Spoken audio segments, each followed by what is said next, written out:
नमस्कार दोस्तों, मैं जितेंद्र कुमार मौज एनआरआई टॉक शो में आपका स्वागत करता हूं। आज के इस शो में हमारे मेहमान एक ऐसे अप्रवासी भारतीय हैं जो पिछले 15 सालों से यूएई के एक मल्टीनेशनल कंपनी में प्रोजेक्ट मैनेजर के तौर पे काम कर रहे हैं और सपरिवार अबू धाबी में रहते हैं।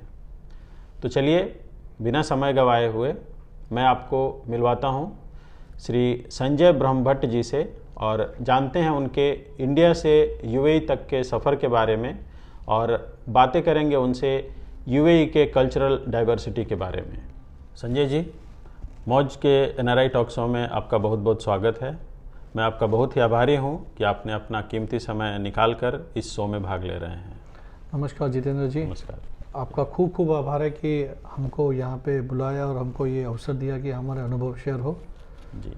और हम चाहेंगे कि आगे हम जो भी बताए सबको एक अनुभव पॉजिटिवली एक इन्फॉर्मेशन मिले। जी जी जी, धन्यवाद संजय जी। तो चलिए हम इस शो को आगे बढ़ाते हुए अपनी बातों का सिलसिला शुरू करते हैं।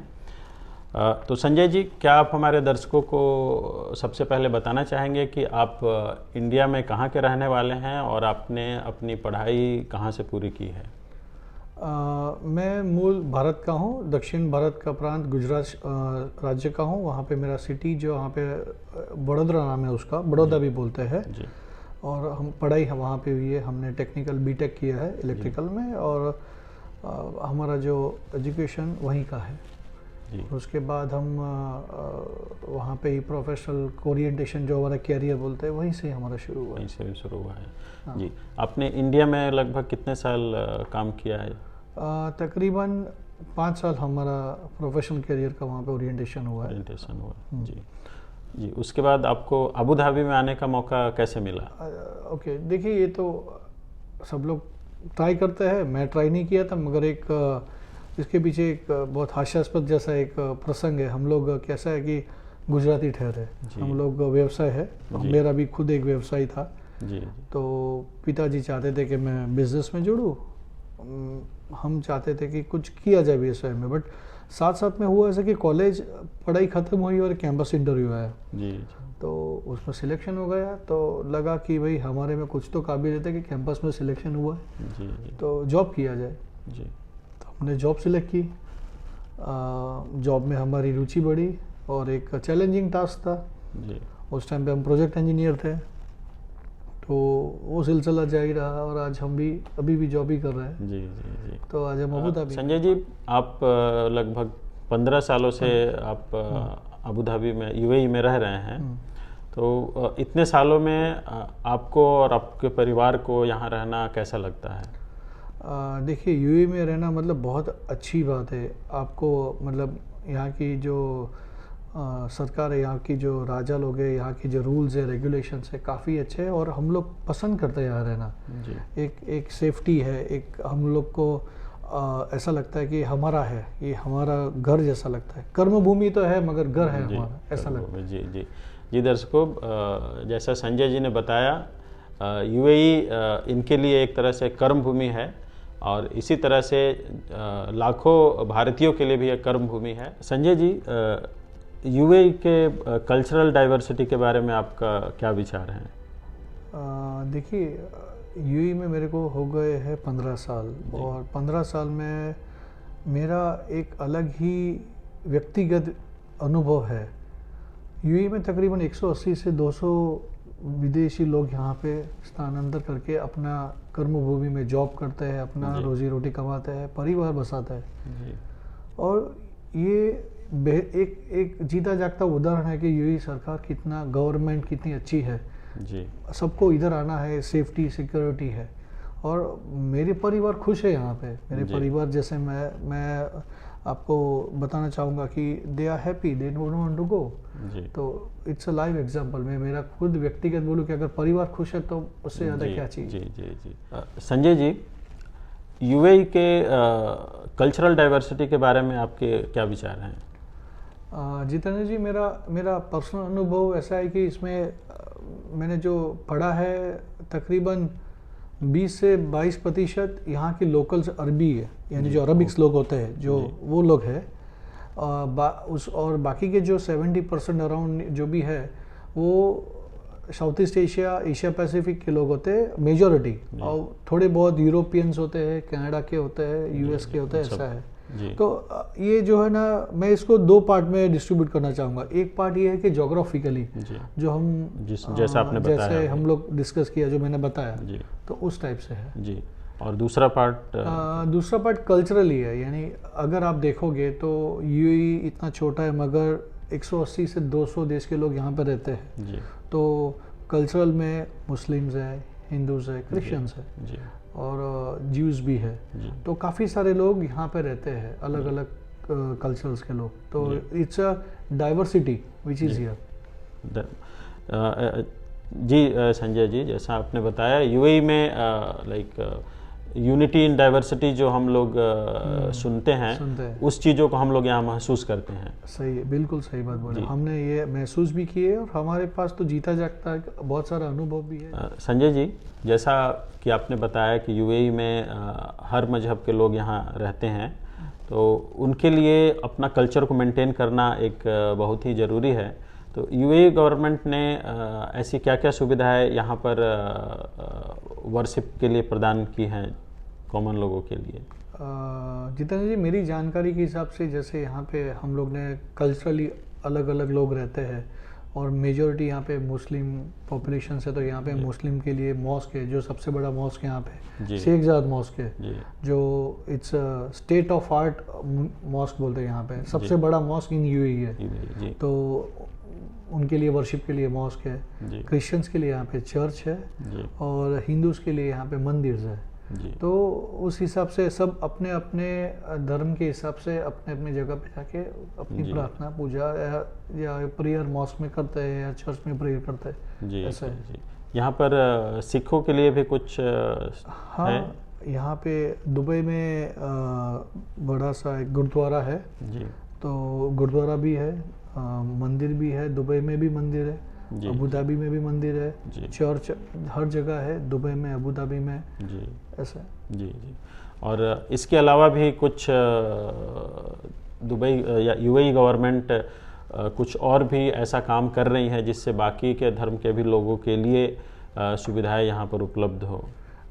देखिए, मेरा एक अनुभव है इसमें है कि यूएई गवर्नमेंट का एक आर्टिकल पेपर में आया था, मैंने पढ़ा था कि सभी धर्म लोगों को अपनी अपनी जो प्रेयर करने का अधिकार है, उसके लिए उन्होंने अपने अपने इंस्टीट्यूट्स डेवलप किया है जी। मंदिर की बात करें, गुरुद्वारा की बात करें, चर्च की बात करें, मॉस्क की बात करें, तो उस हिसाब से उन्होंने सबके लिए प्रावधान रखे हुए हैं। तो हम उस हिसाब से प्रेयर के लिए, जैसे मंदिर में हिंदू मंदिर में जाएगा जी, चर्च में, क्रिश्चियंस के लिए चर्च अवेलेबल है, उस हिसाब से। जी जी, धन्यवाद संजय जी।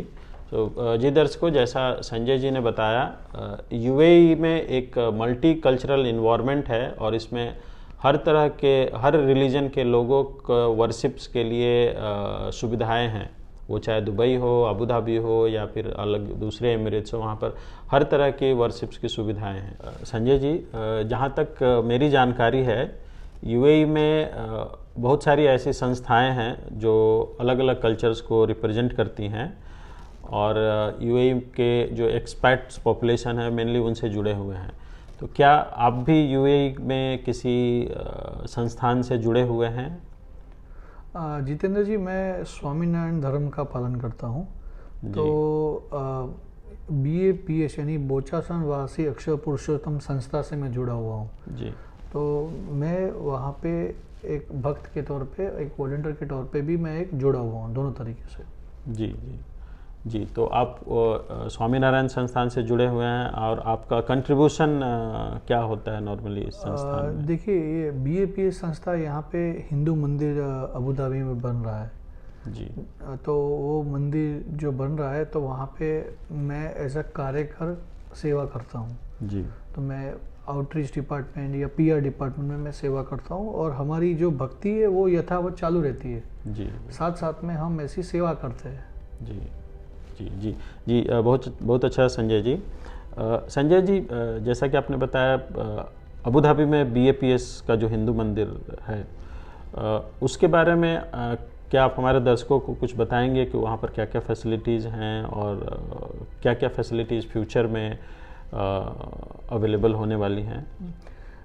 सी एज अ वॉल्टियर और as in my personal capacity, जो जानकारी मेरे पास है, मंदिर एक बड़ा सा प्रोजेक्ट है जहाँ पे मंदिर के साथ साथ बहुत सारी सुविधाएं आने वाली है। कम्युनिटी हॉल्स होने वाले हैं जी। सुना है कि वहाँ पे सात्विक भोजनालय, फूड कोर्ट भी बनने वाला है, बच्चों के लिए स्पोर्ट्स जोन भी बनने वाला है जी। और वहाँ पे एक वाराणसी जैसा एक घाट भी बनाया जाए, ताकि जैसे प्रातः शाम को अगर आप जाके जैसे गंगा आरती करते हो वैसे जी, वहाँ जी, पे जी, बैठ के फाउंटेन शो और आप एक देख सकते हो। और VIPs यानी जो अरबिक लोगों के लिए मजलिस बनाई गई है, जी। म्यूजियम से एक लाइब्रेरी है, सोविनियर एरिया है, तो काफ़ी कुछ मंदिर में मेरी जानकारी के हिसाब से है उसमें। जी, बहुत अच्छी बात आपने बताई संजय जी। संजय जी, मैंने कुछ सुना है इस मंदिर का डिज़ाइन में कुछ UAE को रिप्रेजेंट किया गया है, ऐसा कुछ है? अगर आप मंदिर का स्ट्रक्चर देखोगे तो उसमें 7 पिनेकल्स यानी 7 शिखर है जी। तो वो 7 शिखर 7 एमिरेट्स को रिजेंबल करते हैं। And this is a tribute to all the royal families of UAE जिन्होंने हमको ये लैंड दिया है जी। ये बहुत अच्छी बात बताई संजय जी। तो जी दर्शकों, जैसा संजय जी ने बताया, बाप्स मंदिर जो है एक तरह से कहें तो इंडिया और UAE के धार्मिक सौहार्द को रिप्रेजेंट करता है।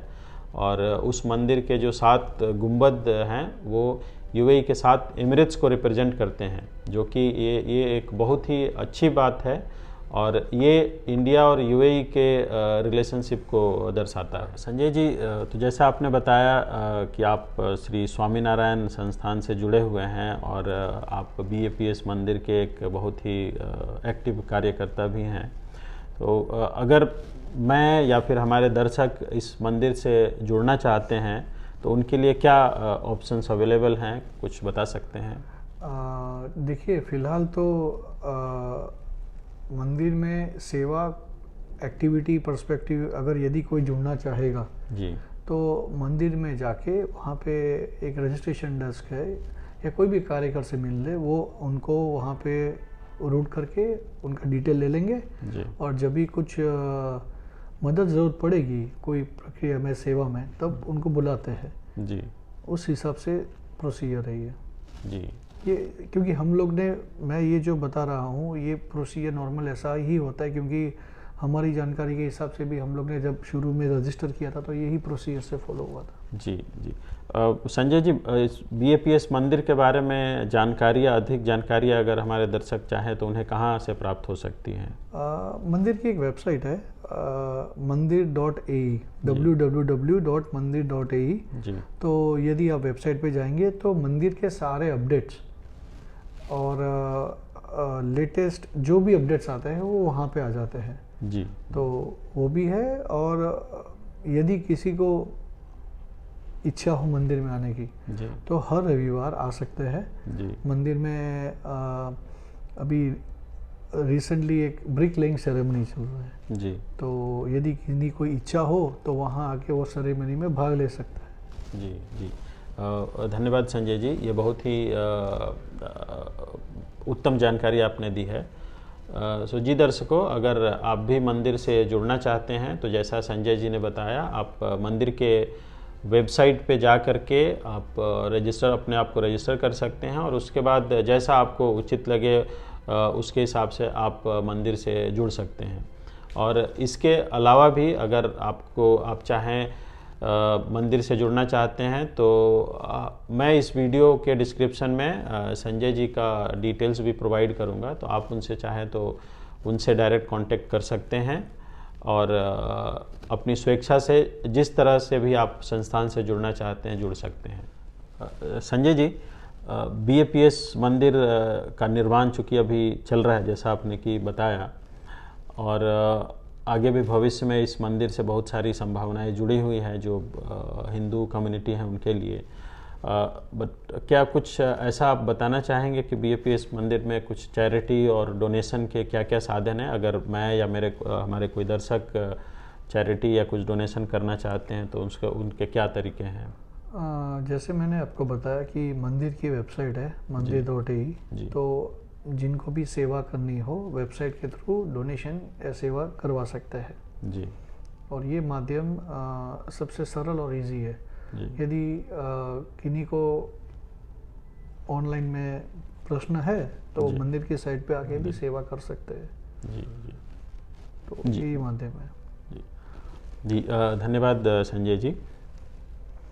दर्शकों, अगर आप मंदिर को चैरिटी या डोनेशन से रिलेटेड आपके कुछ भी प्रश्न हैं, अगर आप कुछ अपना कंट्रीब्यूशन करना चाहते हैं तो मंदिर के वेबसाइट में सारे डिटेल्स अवेलेबल हैं। अगर आप BAPS मंदिर विज़िट करना चाहते हैं तो उसका भी लोकेशन सब कुछ गूगल पे अवेलेबल है, पर मैंने इस वीडियो के डिस्क्रिप्शन में भी मंदिर का लोकेशन दिया हुआ है जो कि आप इजीली एक्सेसिबल है। संजय जी, धन्यवाद, आपने इतनी सारी जानकारियाँ हमारे दर्शकों को प्रोवाइड की। और अंत में मैं आपसे ये जानना चाहता हूँ, और इनफैक्ट मैं ये आपसे जानना चाहता हूँ कि जो हमारे दर्शक या जो कोई UAE आने का प्लान कर रहे हैं उनके लिए आप क्या सुझाव देना चाहेंगे? दर्शक मित्रों, UAE एक बहुत ही महफूज और शानदार जगह है। यहाँ पे सभी को एक जॉब करने की इच्छा होगी। तो जैसे जितेंद्र जी ने प्रश्न पूछा, तो कभी कभी ऐसा होता है कि हम लोग आनंद फानन में कुछ जाने बिना आ जाते हैं और बाद में मेरे अंगत रिलेटिव्स में ऐसा हुआ है कि कुछ चीज़ें सही नहीं थी।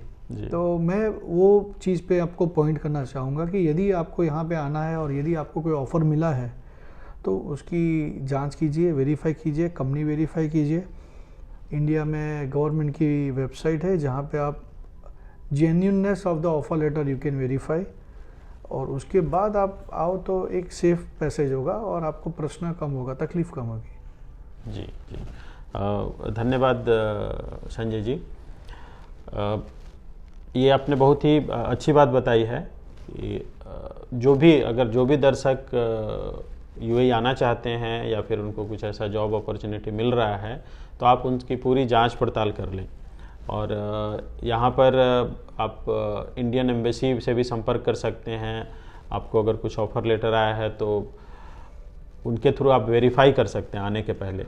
इनफैक्ट अगर आपको किसी कंपनी ने वीज़ा दिया है तो आप उस वीज़ा को भी वेरीफाई कर सकते हैं, क्योंकि बहुत सारे ऐसे भी केसेस सुनने में आए हैं जिसमें वीज़ा भी सही नहीं मिलता है। तो उस केस में भी आप उस चीज़ों को वेरीफाई कर सकते हैं बिफोर आप अपना ट्रैवल प्लान करें जो भी। तो बहुत बहुत धन्यवाद संजय जी, मौज NRI टॉक शो में शामिल होने के लिए और अपना देश से विदेश तक के अनुभव को हमारे दर्शकों के साथ शेयर करने के लिए। जितेंद्र जी, आपका खूब खूब आभार। दर्शक मित्रों, आपका भी खूब खूब आभार। ये मंच अच्छा है और हम चाहते हैं कि आपका ये शो आगे बढ़ता रहे और हम किसी भी तरह आपको सहकार देते रहे ये शो को आगे बढ़ाने के लिए। खूब खूब धन्यवाद। धन्यवाद संजय जी। हम भी आशा करते हैं कि ये शो में हम अपने दर्शकों को नई नई जानकारियाँ प्रोवाइड करेंगे और कुछ ऐसे अपने अनुभव भी शेयर करेंगे ताकि जो लोग UAE आना चाहते हैं या फिर जो यहाँ रह रहे हैं उनको भी कुछ अलग जानकारियाँ मिल सके। ये हमारी कोशिश रहेगी। धन्यवाद दर्शकों। आशा करता हूँ कि संजय जी द्वारा दी हुई जानकारियाँ से आपको कुछ न कुछ लाभ प्राप्त होगा। आप इसी तरह से अपना प्यार और आशीर्वाद इस शो पे बनाए रखें और इस वीडियो को लाइक और ज़्यादा से ज़्यादा शेयर करें ताकि ये किसी ज़रूरतमंद तक पहुंच सके। इसी के साथ मैं जितेंद्र कुमार आपसे विदा लेता हूं और फिर मिलेंगे मौज NRI टॉक शो के अगले एपिसोड में किसी और अप्रवासी भारतीय के साथ और बातें करेंगे एक नए विषय पे। तब तक के लिए धन्यवाद।